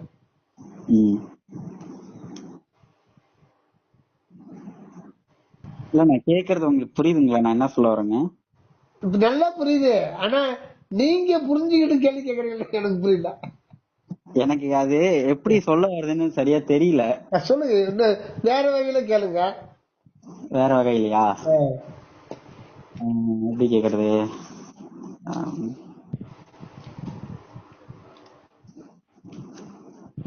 இப்ப வந்து உள்ளார இருக்கிற ஆன்மா இருக்கு இல்லீங்களா? சரிங்க. அது இருக்கிறத வந்து நம்ம தான் அதுவா இருக்கிறோங்கிறத தெளிவுபடுத்திக்கிறதுக்கு தானே முதல்ல அந்த தியானத்தை ஸ்டார்ட் பண்றோம். சரி. இந்த விசார தியானத்தை. சரிங்க. அது எப்படி செய்யறதுன்னு தான் நான் கேட்க வரேன். சரி, அது நம்ம பார்ப்போம். இப்ப தியானம்னா என்னன்னு நீங்க நினைக்கிறீங்க? தியானம்னா என்னன்னு நீங்க நினைக்கிறீங்க? நான் நினைக்கிறதா? நீங்க என்ன நினைக்கிறீங்க? தியானம்னா எப்படி இருக்கும்? இப்ப நீங்க நம்ம தியானம் பண்றதுக்கு முன்னாடி தியானம்னா என்னன்னு சின்ன பசங்க எல்லாம் கேட்பாங்க இல்லைங்களா? அவங்களுக்கு ஒண்ணும் தெரியாது. இப்ப நீங்க வந்து விவரமா இருக்கீங்க, அப்ப நீங்க தியானம்னா என்னன்னு நீங்க நினைக்கிறீங்க? நான் எனக்குன்னு சொந்த கருத்து எதுவும் இல்லை. ஏன்னா நான் எது உண்மை அப்படிங்கறத நான் பாத்திட்டு இருக்கேன். சரிங்க. புரியுதுங்களா? ஏன்னா ஏற்கனவே வந்து கண்ணை மூடி உக்காரணும், மனச வந்து அப்படியே மூச்சை கவனிச்சுட்டே இருக்கணும்னு ஒரு சில பேர் சொன்னாங்க இல்லீங்களா? மூச்சு ஏன் கவனிக்கிறோம்? அப்பதான் மன அமைதியாகணும்னு. மூச்சு அந்த பழையதுல மூச்சுக்கும் மனதுக்கும், மனம்ன்றது ஒரு நமக்கு உள்ள இருக்கிற ஒரு அறிவு சம்பந்தப்பட்டது ஒண்ணு இல்லைங்களா? இப்ப நம்ம ஆல்ரெடி பார்த்தோம், மூச்சுக்கும் இதுக்கு மனதுக்கும் சம்பந்தம் அது கரெக்ட் தான். ஆனா அது புறமா இருக்கும். அது வந்து சுத்தி வளைச்சு அங்க சுத்தி கூட்டு போனோம். அது பல பிரிவுகள் தேவைப்படும். அப்படி தேவைப்பட்டாலும் அது சமாதியில கொண்டு போய் விட்டுரும். நம்ம வந்து அந்த வழியில போக கூடாது. இது நேர்வழி, ராஜபாட்டை. இப்ப நேர்வழிக்கு வந்து விசாரம் பண்ணிட்டு தான் நம்ம தெரிஞ்சுக்கணும். சரி, இப்ப சொல்லுங்க. எனக்குன்னு தியானத்தை பத்தி எந்த புரிதலும் கிடையாது தனியா. இப்ப கடைசியா எனக்கு இருந்து இதுதான்ப்பா அப்படின்னா, இந்த தியானம் வேற விசாரம் வேற இல்ல அப்படிங்கறதுதான் நான் ஓகே அப்படின்னு எனக்கு புரிஞ்சது. Super super super super. Right right. ரெண்டுமே ஒண்ணுதான் அப்படின்னு தெரிஞ்சது. சரிங்க. அவ்வளவுதாங்க எனக்கு தெரிஞ்சது. சரிங்க. சரி, வேற என்ன, எப்படி ஆரம்பிக்கணும்னு சொன்னீங்க. நான் கேட்டது உங்களுக்கு தியானம்னா என்ன, உங்களுடைய கருத்து எப்படி இருக்கும்னு சொல்லிட்டு நீங்க யூகம் பண்றீங்க. ஆரம்பம் எப்படி இருக்கும், அது வந்து எங்க கொண்டு போய் விடும், என்ன பர்பஸுக்காக தியானம் பண்றோம், ஏன் தியானம் பண்றோம், அத பத்தி உங்களுக்கு இதுவரை என்ன தெரிஞ்சு இருக்கீங்க? அதாவது இப்ப நான் படிச்சது எனக்கு தெரிஞ்சதுல இருந்தே நான் சொல்றேன். இப்ப வந்து நமக்கு உள்ளார வந்து அந்த ஆன்மாவா இருக்கிறது வந்து இறைவனோட சிறப்பு வடிவம். அது இல்ல இல்ல இப்ப வந்து நீங்க படிச்சத காப்பி பேஸ்ட் பண்ணி மட்டும் சொல்லாதீங்க. ஏன்னா படிச்சது அது உபாய ஞானம். உபாய ஞானம் எல்லாமே உண்மை ஞானத்துக்கு வருதல் என்பது கூடவே கூடாது. ஆனா அந்த உபாய ஞானத்தை சொன்னது யாருன்னா அருள் நிலையிலிருந்து வெளிப்பட்டு இருக்கணும். அப்ப அருள் நிலையிலிருந்து யாரு சொல்லியிருப்பாங்க, உங்களுக்கு வந்து உங்களுடைய உள்ளொலிய காட்டி கொடுக்கும். அது காட்டி கொடுத்த பிரகாரம் நமக்கு வந்து சுவாமி சரவானந்த அவர்கள் வந்து வந்துட்டார், வள்ளல் பெருமான் வந்துட்டார். ரெண்டு பேரும் அருள் நிலையில நம்ம சொல்லியிருக்காங்க. இருந்தாலும் நீங்க அதை படிச்சது ஆட்டோமேட்டிக்கா போய் ஆன்மாவில பதிவாயிடும். பதிவாயிடுதுங்களா? இப்ப நீங்க அதை நினைக்க கூடாது. இப்ப உங்களுடைய சுய அனுபவம் எப்படி இருக்குதுன்னு தான் பாக்கணும். இப்ப படிச்சது மறந்துருங்க. ஏன்னா நீங்க மறந்தாலும் அது ஆன்மா மறக்காது. அது உள்ள கம்ப்ளீட்டா தக்க வச்சுக்காது. அது தக்க வச்சுட்டு நீங்க போகும்போது அது சொல்லும், அதுதான்டா இது, இங்க சொன்னதுதான் இதுன்னு சொல்லிட்டு அதுவே உங்களுக்கு காட்டி கொடுக்கும். அந்த உபாய ஞானமானது அந்த அனுபவ உண்மை ஞானத்தையே இதனால்தான் இதுதான் இது அப்படின்னு அதுவே சொல்லி கொடுக்கும். அதனால நீங்க அதை பத்தி ஒன்னும் கவலைப்பட வேணாம். ஆழ் மனதுல அது போய் தங்கிரும். அந்த மாதிரி சக்தி வாய்ந்தது திருவருட்பாவும் சுவாமிகளுடைய சத்திய வாசகங்கள். இப்போ நம்ம பேசும்போது அதை நீங்க காப்பி பேஸ்ட் பண்ணக்கூடாது. உங்களுடைய சுய அனுபவம் நீங்க என்ன நினைக்கிறீங்களோ அதை தான் சொல்லணும். அப்ப சொல்லுங்க. அதாங்க, ஏன் நான் இது வரைக்கும் தியானம் பண்ணது இல்ல. இதுக்கு முன்னாடி பண்ண அனுபவங்களும் கிடையாது. அதாவது நான் தியானத்தை பத்தி எதுவும் நினைச்சது கிடையாது. ஏன்னா எது உண்மை தியானம் தேடுறது மட்டும்தான் நான் இது வரைக்கும் பண்ணிருக்கேன். சரிங்க. எதுலயும் போய் தவறா மாட்டிக்க கூடாதுங்கிற அதோட இருந்துகிட்டு தான் பாத்திருக்கேனே தவிர எனக்குன்னு ஒரு சொந்தமா நான் இது வரைக்கும் யோசிச்சது இல்ல. இப்போ ஒரு ஒரு சின்ன ஒரு உதாரணத்தை நாம் பாத்துக்கலாம். இது கொஞ்சம் வித்தியாசமா தான் இருக்கும். இப்போ எங்க அம்மா உடம்பு சரியில்லை, படுத்த படுக்கையா இருக்காங்க. எனக்கு சின்ன பையனா இருக்கும்போது எங்க சோறு யார் ஊட்டினாங்க? அம்மாதான். இப்ப நான் விட்டு என்ன பண்றேன்? நமக்கு நம்மளே சாப்பிட்டுக்கிறோம். இல்ல, இது எங்க அம்மாவுக்கு என்ன பண்றேன் இப்போ? அந்த நீங்க பாத்துக்கிறீங்க, நான் ஊட்டுறேன். ஓகேங்களா? இப்ப நீங்க இறைவனை தியானம் பண்றீங்க. ஏன் இறைவன் கிட்ட நீங்க என்ன தியானம் பண்ணு சொல்லக்கூடாது? இது மாதிரி எந்த ஞானியாவது கேட்டிருக்காங்களா? கேட்டிருக்காங்க, வரலாறு கேட்டிருக்காங்க. உன்னை மறந்திடுவேனோ மறப்பறியேன், மறந்தால் உயிர் விடுவேன், கணம் தறியேன் என் நாளை இது நீ என்னை மறந்திடுவாயோ. இப்ப உன்னை மறந்துடுவேணும்னா தியானம் பண்றான்னு அர்த்தம். ஆமா. இது நீ என்னை மறந்துடுவாயோன்னா இறைவனை தியானம் பண்ண சொல்றாருன்னு அர்த்தம். ஆமா இல்லைங்களா? உன்னை மறந்திடுவேனோ மறப்பறியேன், மறந்தால் உயிர் விடுவேன், கணம் தறியேன் என்னாலை இது நீ என்னை மறந்திடுவாயோ. மறந்திடுவாய் எனில் நான் என்ன செய்வேன், எங்குருவேன், எவர் குறைப்பேன் எந்தாய் அன்னையினும் தயவுடையாய் நீ மறந்தாய் எனினோ அகிலமெல்லாம் அழித்திடும் நின் அருள் மறவாதென்றே இன்னும் மிக கழித்திங்கே இருக்கின்றேன். மறவேலு மறவேலு மறவேலு இது தருணோ அருஜோதி எனக்கு நிறைந்தருளே. நீ என்ன மறக்காதுன்னு சொல்றாரு இல்லையா? இரவாதிருக்க மருந்து உண்டு அது அம்பலவானன் திருவடி கமலம் மறவாதிருத்தல்றார். இது நாம செய்யற தியானம். ஆமா, பட்டுத்தார் சொல்றது.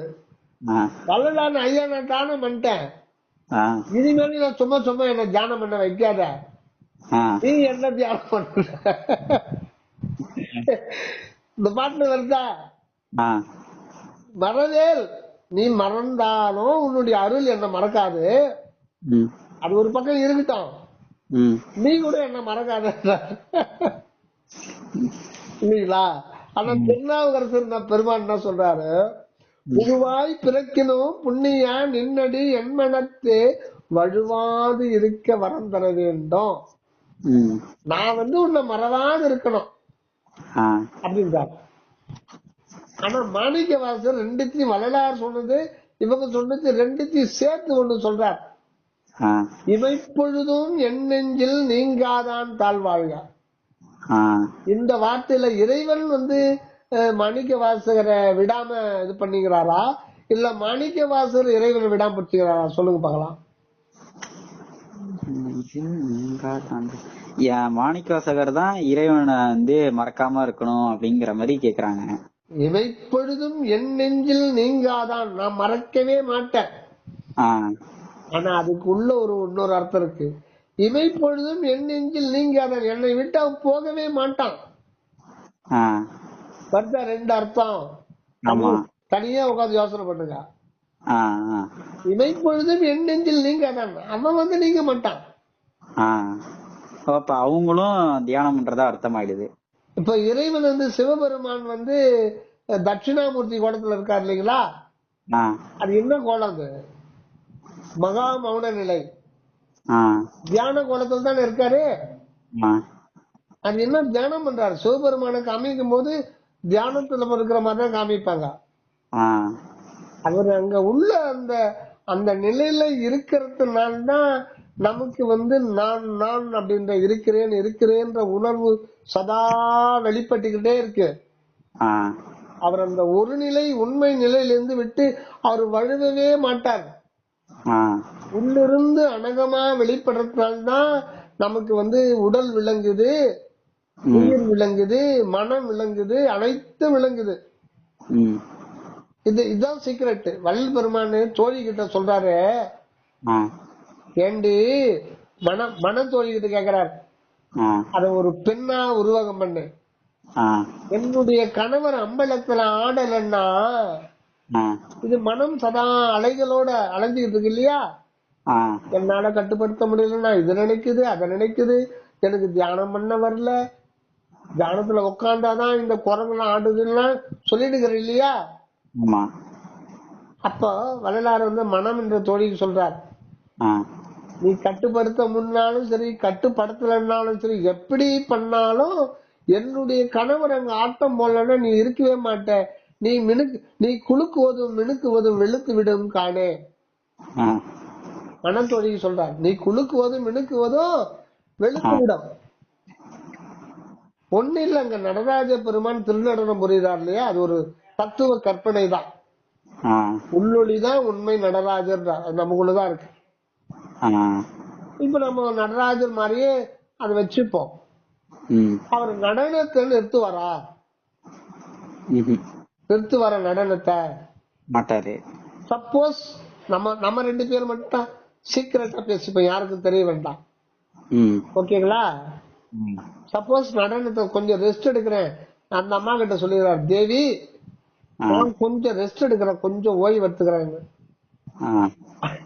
அப்ப அவர் ஓய்வு எடுத்தாருன்னா என்ன ஆகும்? ஒரு செகண்ட், ஒரே ஒரு செகண்ட் அவர் ஓய்வு எடுத்தாருன்னா என்ன ஆகும்? ஓய்வு எடுத்தாருன்னா இங்க ஒண்ணுமே அசையாதே. அப்புறம் அதாவது அந்த இருக்கிறங்கிற அந்த எதுவுமே இல்லாம ஆயிடும். எதுவுமே இல்லாம ஆயிடும்னா நீங்க எதை கேக்குறீங்க? அவர் நடனத்தை நிறுத்தினா இந்த உலகத்தினுடைய நிலைமை என்ன ஆகும்? உலகத்துல இருக்கிற உயிர்கள் இதனுடைய நிலைமை என்ன ஆகும்? அது ஏன் அறிவுக்கு அந்த அளவு யோசிக்க முடியல. ஏன்னா எல்லாமா இருக்கிறது அப்படின்னா அவர் நிறுத்தினா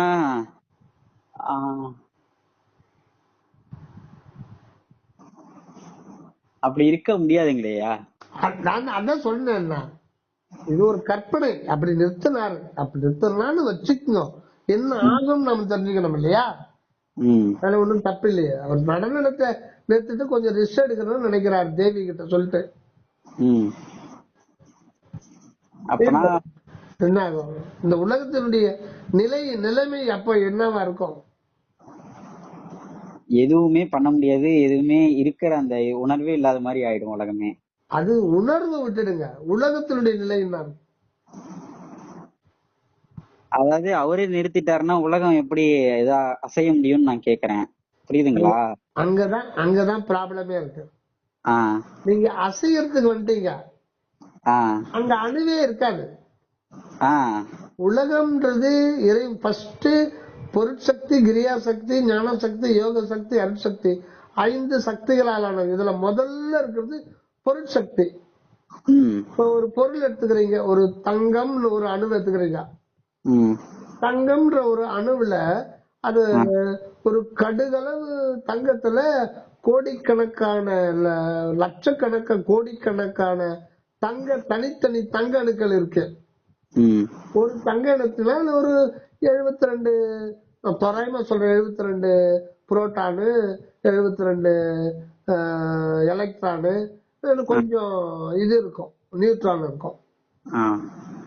இது எல்லாமே புரோட்டான், நியூட்ரான், எலக்ட்ரான், இது எல்லாமே இது சக்தியா பார்ட்டிகளானே சொல்ல முடியாது. இது சக்தி தான், இல்ல இது பார்ட்டிகள்னு சொல்ல முடியாது. அது சக்தி தான். இது மூணும் சேர்ந்து ஒரு வேரியபிள் சப்ஸ்டன்ஸா வந்துருது. இந்த சக்தி தான், மூணு சக்தி சேரும் போது ஒரு வேரியபிள் அணு எடை வந்துருது. அது இப்போ என்னுடைய இது 65 கிலோ இருக்குன்னா இது எப்படி பல கோடி கோடி கோடி கோடி கோடிக்கணக்கான அணுக்களால் ஆனதுதான் இது. ஒரு செல்லுல பல லட்சம் கோடி அணுக்கள் இருக்கு ஒரு செல்லுல. ஒரு செல் எடுத்துதான் அணுக்களாவே இத கணக்கு பண்ணணும்னா அது எத்தனை ஜீரோ வைக்கிறதுன்னே தெரியாது. அது செல்லுலே வெடிச்சிடும், அந்த அளவுக்கு இருக்கு. இப்ப ஒரு அணுவில எடுத்துக்கிறோம், ஒரு ஹைட்ரஜன் மட்டும் எடுத்துப்போம், நம்ம கன்ஃபியூஸ் இல்லாம இருக்கும். ஒரு புரோட்டான், ஒரு நியூட்ரான், ஒரு எலக்ட்ரான். இந்த எலக்ட்ரான் அவுட்டர் ஆர்பிட்ல அது மட்டும் சுத்துது. ஒரு வினாடிக்கு 2200 கிலோமீட்டர் வேகத்துல சுத்துது. அது எவ்வளவு காலமா சுத்து? யுக யுகமா சுத்திட்டு இருக்கு. அது இன்னைக்கு இருக்கு, என்னைக்கு தோன்றுச்சு அன்னைக்கு இருக்கு. இப்ப அதுக்கு பேரு கிரியா சக்தி. அந்த எலக்ட்ரான், அது ஆற்றலோ புரோட்டான், அது இருக்கு இல்லைங்களா, அது மூணு சேர்ந்து பொருட்சக்தி. இந்த பொருட்சக்தி எப்படி வந்தது? உள்ள இருக்கிற அருட்சக்தி தான் வெளியில வரும்போது 5 முகத்தோட வருது. நிறங்கள் ஓர் 5உடையாய், மணிக்கவாசர் சொல்றாரா, நிறங்கள் ஓர் 5உடையான்னா அந்த அருட்சக்தி அது அருவ நிலையில் தான் இருக்கு. அது அருட்பெரு வெளிதான். அதுல இருந்து சக்தி புறத்துல அது அப்படியே வந்துடாது. அதனுடைய கருணை மட்டும் பெருஞ்சோதியா விரிந்து, அந்த பெருஞ்சோதி 5 சக்திகளாலானது. அந்த முதல் சக்தி பொருட்சக்தி, அது மாறுது, அது ஒரு உருவ நிலைக்கு வருது. அப்ப அது ஒரு அணுக்கள் தான் அந்த பிரபஞ்சமா மாறி இருக்கு. அப்ப அந்த அணுவில எலக்ட்ரான், புரோட்டான், நியூட்ரான் யாரு? அந்த அருட்சக்தி தான் அதுவா மாறி இருக்கு. அது எப்படி மாறுது? அந்த அருட்சக்தி எப்படி வெளியில வரும்போது பொருட்சக்தியா மாறுதுன்னா, அங்க ஆண்டவர் டான்ஸ் பண்றார், திருநடன செயல் புரிகிறார், புரியாம புரிகிறார், அசையாம அழைத்து அட்டுவிக்கிறார். அந்த அருட்பெரு வெளியில அதுக்கு பேரு ஞானிகள் ஒரு சிற்றசைவுன்னு சொல்றாங்க. அசைவுன்னா ஆடுறது கிடையாது, அந்த கிடையாது. அவங்க அந்த கருணை வெளியில வரும்போது செயலா வருது. கருணை என்றது இயல், அதுவே புறத்துல செயலா வரும்போது 5 சக்திகளா வருது. அப்புறம் அந்த 5 சக்திகள் கொண்டு தொழில் செஞ்சாதான் உங்களுக்கு அந்த ஒரு அணுவே இருக்கும், அந்த இயக்கம் இருக்கும். அவர் ஆட்டத்தை நிறுத்தணும்னா எல்லா சக்தியும் உள்வாங்கிடும், பொருட்சக்தி உள்வாங்கிடும். ஒரு ஹைட்ரஜன் அணு விளங்குதுன்னா, அதுல புரோட்டான், நியூட்ரான், எலக்ட்ரான் விளங்குதுன்னா, அதனுடைய இருப்புக்கும் சரி, அந்த எலக்ட்ரான் சுத்துதும் சரி இல்லையா, அது ஒவ்வொரு வினாடி அதுக்கு தேவையான ஆற்றல் உள்ள அந்த அருள் வெளியில இருந்து தான் கிடைக்குது. ஒவ்வொரு வினாடியும் இப்ப எதிரில இருக்கு, எதிரில சேர் இருக்கு, அது மொத்தம் அணுக்களால் ஆனது. அது ஒவ்வொரு வினாடியும் அது விளங்குறதுக்கு ஆண்டவர் அங்க திருநடனம் புரிஞ்சாதான் வரும். இப்போ நீங்க ஒரு பேட்டரி வச்சிருக்கிறீங்க, பேட்டரி டார்ச் லைட்டு, அதுல அது ஒவ்வொரு வினாடியும் அது எரியறதுக்கு உள்ள இருந்து அந்த பேட்டரி ஃபீட் பண்ணிட்டே இருக்கு இல்லையா, அந்த மாதிரி ஒவ்வொரு வினாடி அதை மைக்ரோ செகண்டா கூட பிரிக்க முடியும். அதுக்கும் அவர் அங்க நடனம் பண்ணாதான் அந்த அருட்சக்தியானது ஒவ்வொரு வினாடி அது பொருட்சக்தியா மாறிட்டு இருக்கும். அது ஒரு தொடர் நிகழ்ச்சி. இப்ப நீங்க ஒரு மலைய பாக்குறீங்கன்னா அங்க நடராஜ பெருமான் உள்ள அருள் கண்ணுல பார்க்க முடியாத அருமை நிலையில அங்க இருக்கிறாரு. அங்கிருந்து செயல்ல வரும்போது புறத்துல ஒவ்வொரு வினாடியும் ஒரு அருட்சுடர் தான் புறத்துல வருகின்ற பொழுது அந்த ஜோதி தான் உங்களுக்கு வந்து பொருளாகிறது. ஒரு பொருள் என்பது அந்த உள்ள இருக்கிற அருள் வெளியினுடைய தொடர் நிகழ்ச்சி தான் புறத்துல செயலாகிறது. நம்மளுக்கு தோற்றமா இருக்கு. அவர் புறத்துல தோற்றம் காட்டிக்கிட்டு இருக்கார். ஆண்டவருடைய புற தோற்றம் தான் இந்த பிரபஞ்சம். அது அணுக்களால் ஆனது. அது ஒவ்வொரு வினாடியும் அது ஆண்டவருடைய திருநடனை எதிர்பார்த்ததுனாதான் அது விளங்கும். அது கம்ப்ளீட் தொடர் நிகழ்ச்சி. அதே மாதிரி மனம் கூட அப்படிதான், அது ஒரு தொடர் நிகழ்ச்சி. உள்ளொலியினுடைய தொடர் நிகழ்ச்சி தான். அப்பதான் வள்ளல் பெருமான் மனதுக்கு சொல்றாரு, ஐயோ என்னால மனம் அடக்க முடியல, தியானம் உட்காந்தா எங்க அலையுது, என்னால நினைக்க முடியுதுன்னா நீ வேற ஏதோ நினைக்கிறல்லப்பா. மனம் வந்து அப்படி இதை நினைக்க முடியல, கடவுள் நினைக்க முடியலன்னா ஆனா வேற ஏதோ நினைக்குது இல்ல, அது பழக்கத்தின் மேல வந்ததுதான். வேற எதை மட்டும் உன்னால எப்படி நினைக்க முடியுது? அதுக்கு ஆற்றல் எப்படி வருது? அது பழக்கம். அது அந்த மாதிரி பழக்கி விட்டுட்டோம். அதனால நமக்கு விசாரம் தான் இங்க முக்கியம். ஆக நம்ம ஏற்கனவே அந்த உள்நொழி நிலையிலிருந்து தான் நம்ம வெளியில வந்திருக்கோம். இத திரும்ப திரும்ப திரும்ப ஞாபகம் வச்சுக்கணும். இந்த மனதுல வந்து அழுத்தம் போடணும், நம்ம ஆல்ரெடி நம்ம உள்நொழி நிலையில தான் இருக்கிறோம் அப்படின்னு சொல்லிட்டு இந்த மனதை வந்து பலவந்தப்படுத்த கூடாது. மனதை வன்முறை கொண்டு அடக்குனீங்கன்னா அது நீங்க காலம் ஃபுல்லா பிராக்டிஸ் பண்றதுன்னு ஒரு அனுபவம் ஏற்படாது. மனம் என்பதே அருள் ஒளியினுடைய புறநிலை தான் மனம். அத வந்து இறைவனுடைய அம்சமா தான் பார்க்கணும். என்னுடைய மனம் நினைக்குது, அந்த நான்ன்றத விடணும். அப்படி விட விட விட அந்த தோத்திரம் இறைவனை வந்து நேரம் கிடைக்கும் போதெல்லாம் நீங்க 2 பாட்டு பண்ணா கூட சரி, வேகமா பாடக்கூடாது. தனிமையில ஏகாந்தம் உட்காந்துருங்க. தயவு செய்து கூட்டு வழிபாட்டுக்கு மட்டும் போயிடாதீங்க. கூட்டத்துல மனம் அடங்கவே அடங்காது. தனிமையில ஏதானா ஒரு புளியந்தோப்புல ஒரு அரச மரத்துக்கு கீழே தனிமையில உட்காந்துங்க. ஒரு 4 மணி நேரம் கிடைச்சா கூட போதும். மொத்தத்தையும் மறந்துருங்க. பக்கத்துல குண்டு வீந்தா கூட உங்களுக்கு ஒண்ணும் தெரியக்கூடாது. நீங்க யாருன்னு மட்டும் நம்ம கவனிக்கணும். மனதை கொஞ்சம் தட்டி குடிச்சப்பா, நீ கொஞ்சம் வெளியில இருப்பா, நான் கூட்டுக்கிறேன், நான் பண்ண மாட்டேன், கொஞ்சம் வெளியில இரு அப்படின்னு ஒரு சாஃப்டா அதை கொண்டு போகணும். அந்த மனதை வந்து விரோதியா மட்டும் பார்க்க கூடாது, அதை நேரா பார்க்க கூடாது. அது நம்முடைய நண்பன். அத நீ விரோதி நினைச்சதுன்னா மனம் இறக்க கல்லாருக்கு வாயேன் பராபரமே. ஆனா வள்ளலார் என்ன சொல்றாரு, பறை ஒளி என் மனப்பதியினில் விரித்து அரசது இயற்றன வரப்பெறும் ஜோதி. அருளே நம் மனம், அருளே நம் அறிவு. அருள் தான் நமக்கு மனமா இருக்கே. மனம் இல்லைன்னா இவ்வளவு சயின்டிஸ்ட் கண்டுபிடிச்சிருப்பானா இவ்வளவு? மனம் இருக்கிறதுனால இந்த பிரபஞ்சத்துல கொட்டி கிடக்குற கோடிக்கணக்கான ஆற்றலை வந்து கண்டுபிடிச்சிருக்கான். கண்டுகொண்டான்ற வார்த்தை தான் சரியானது. ஆனா ஐ ஃபைண்ட் அவுட்ன்றான். முட்டாள எத்தனை யுக யுகமா அந்த எலக்ட்ரோ மேக்னெட்டிக் வேவ்ஸ் தான் இந்த பிரபஞ்சத்தை உருவாக்கி இருக்கு. இன்னைக்கு செவ்வாய் கிரகத்துக்கு அனுப்புறான், எத்தனையோ கோடி மைல்ல அந்த சேட்டலைட் அனுப்புறான், அங்க ரோபோ இறக்குறான். அந்த ரோபோ கிழக்கு பக்கம் நோக்கி படம் எடுக்கணும்னா இந்த கண்ட்ரோல் ரூம் அனுப்புறேன், அது பண்ணுது இல்ல, கமாண்ட் அனுப்புறான்ல, இங்கிருந்து அதுக்கு ஒயரா போட்டிருக்கான். இல்ல இல்ல, இதில் தானே போகுது, எலக்ட்ரோ மேக்னெட்டிக் வேவ்ஸ் தானே போகுது. அந்த எலக்ட்ரோ மேக்னெட்டிக் வேவ்ஸ் வந்து எப்ப உருவானது? அது முன்னாடில இருந்தே இருக்கு, இயற்கையா இருக்கு. அந்த எலக்ட்ரோ மேக்னெட்டிக் வேவ்ஸ் ஆகவும் இறைவன் இருக்காரு. அதுக்காக எலக்ட்ரோ மேக்னெட்டிக் வேவ்ஸ் இறைவன் கிடையாது. ஆமா. ஆனா இறைவன் இல்லாம அந்த எலக்ட்ரோ மேக்னெட்டிக் வேவ்ஸ் உருவாக முடியாது. அந்த எலக்ட்ரோ மேக்னெட்டிக் ஒரு செகண்டுக்கு 3 லட்சம் கிலோமீட்டர் வேகத்துல உலகம் ஃபுல்லா அது ஒரு வட்ட வடிவுல பரவும். அப்ப இதெல்லாம் இயற்கையா நடந்துகிட்டு இருக்கு.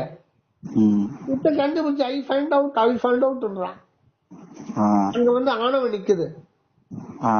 அங்கதான் பிரச்சனையே.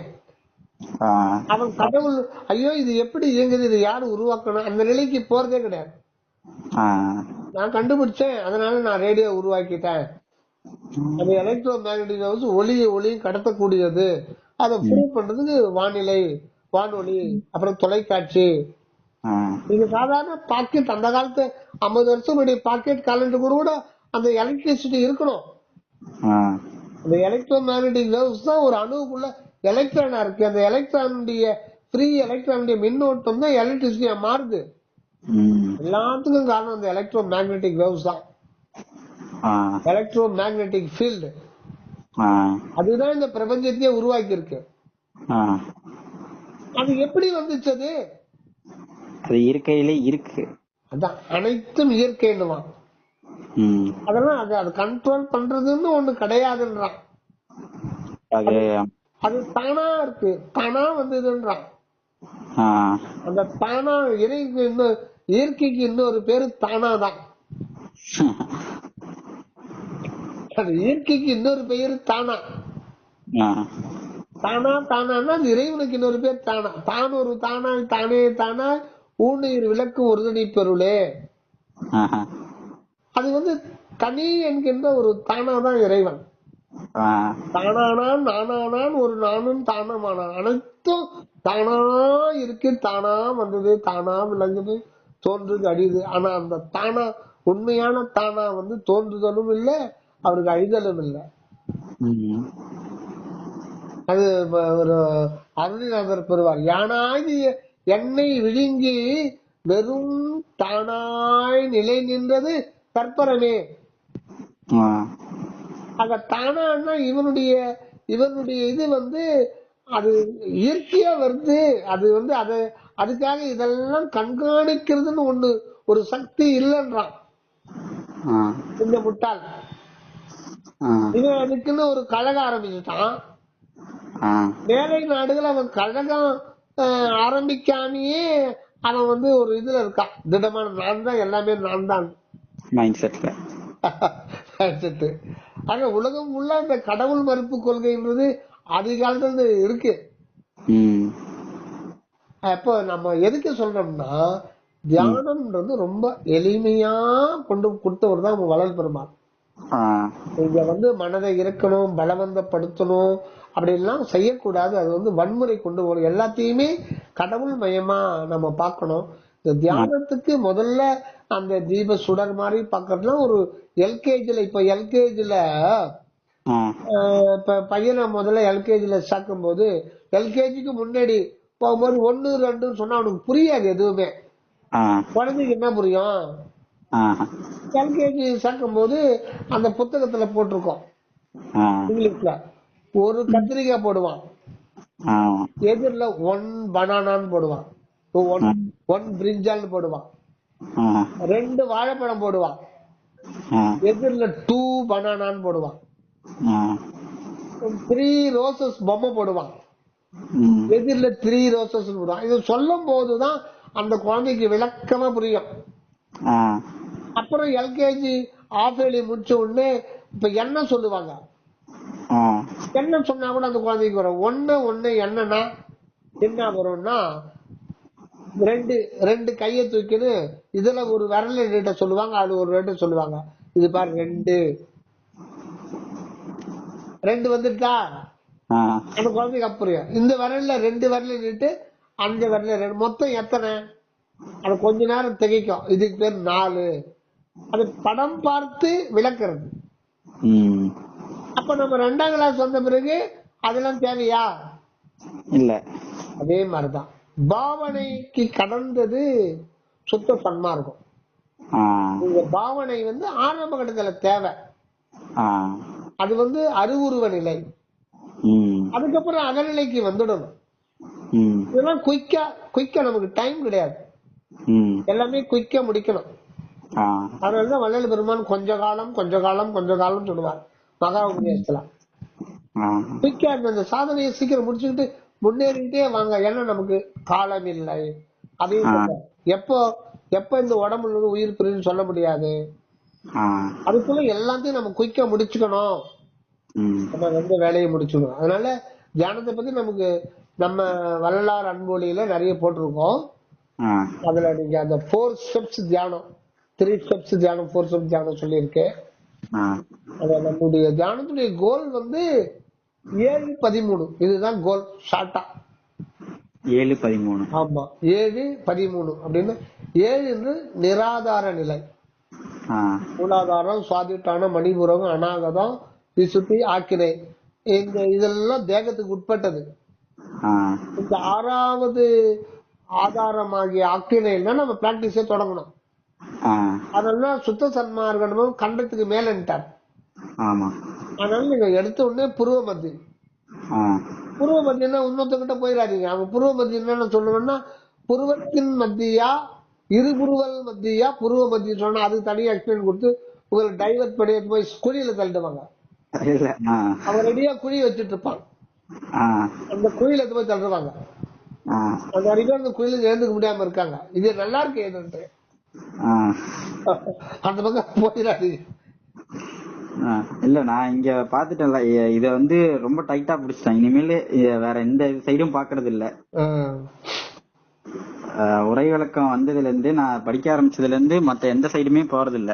அந்த குதிரைக்கு 2 சைடுல கண்ணுகளை கட்டிடுவாங்க இல்லையா, அந்த மாதிரி ஆயிடுச்சு.